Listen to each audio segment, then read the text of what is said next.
Good morning. मैं नुपुर सिन्हा। आज के विचार का विषय है थॉमस हॉब्स के सामाजिक समझौता संबंधी विचार। थॉमस हॉब्स द्वारा प्राकृतिक अवस्था का जो चित्रण किया गया था वह बड़ा ही निराशाजनक था और इस दुखमय स्थिति को ही वे राज्य की उत्पत्ति का आधार और उसका मुख्य कारण मानते हैं।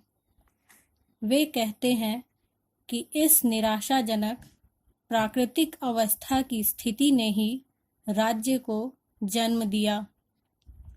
हॉब्स का मानना है कि इस दुखदाई जीवन से थोड़े ही दिनों में लोग परेशान हो जाते हैं और इसे दूर करने की आवश्यकता महसूस करने लगते हैं।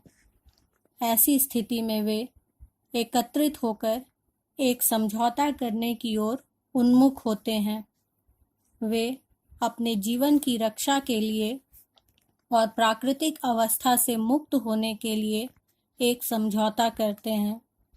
हॉब्स के अनुसार इसी समझौते के फलस्वरूप राज्य अस्तित्व में आता है। इस समझौते का उद्देश्य यह है कि मनुष्य शांतिपूर्वक जीवन यापन कर सके और एक दूसरे के विरुद्ध सुरक्षित रह सके। अपनी सूझबूझ का प्रयोग करके लोग आपस में समझौता करते हैं और किसी एक व्यक्ति या सभा को अपना संरक्षक चुनने को सहमत होते हैं। हॉब्स कहते हैं कि प्रत्येक विवेकशील व्यक्ति किसी एक व्यक्ति या सभा को अधिकृत करता है और अपने ऊपर शासन करने वाले सारे अधिकार समर्पित करता है। एक व्यक्ति ऐसा इसी शर्त पर करता है कि अन्य सभी व्यक्ति भी उस व्यक्ति या सभा को अपने सभी अधिकार सौंप दें। इस प्रकार एक समझौते के द्वारा सभी व्यक्ति अपने समस्त अधिकार एक व्यक्ति या सभा को सौंप देते हैं। इस समझौते में हॉब्स एक खास बात यह कहते हैं कि जिस व्यक्ति को समस्त अधिकार दिए जाते हैं वह इस समझौते से आबद्ध नहीं होता है, अतः वह निरंकुश संप्रभु बन जाता है। इस संप्रभु को हॉब्स ने लेवियाथन अर्थात सर्वशक्तिमान शासक का नाम दिया है। हॉब्स के इस सामाजिक समझौता सिद्धांत की कुछ विशेषताएं हैं।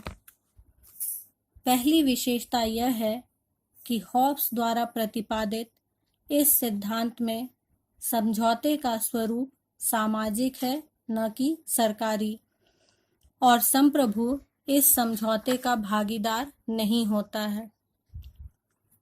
दूसरी विशेषता यह है कि इस समझौते का आधार भय है।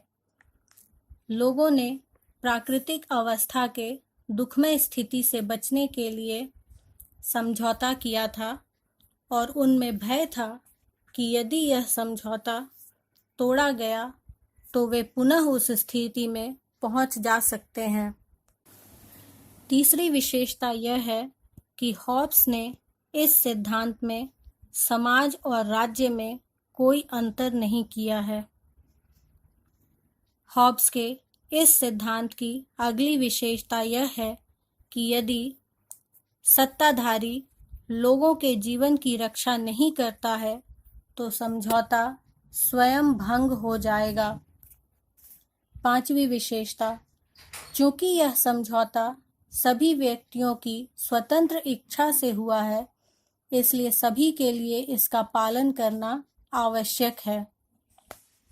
छठी विशेषता, संप्रभु स्वयं पूर्ण, अविभाज्य और असीमित है, अतः उसकी आज्ञाएं ही कानून है। वह कानून का एकमात्र स्रोत है। सातवीं और अंतिम विशेषता यह है कि मनुष्यों की स्वतंत्रता संप्रभु द्वारा ही नियंत्रित होती हैं, क्योंकि मनुष्यों ने अपने सभी अधिकार उसे सौंप दिए हैं और अपने पास कुछ अधिकार नहीं रखे हैं। इसलिए उन्हें उतनी ही स्वतंत्रता मिल सकती है जितना कि संप्रभु उन्हें देता हो। Thank you.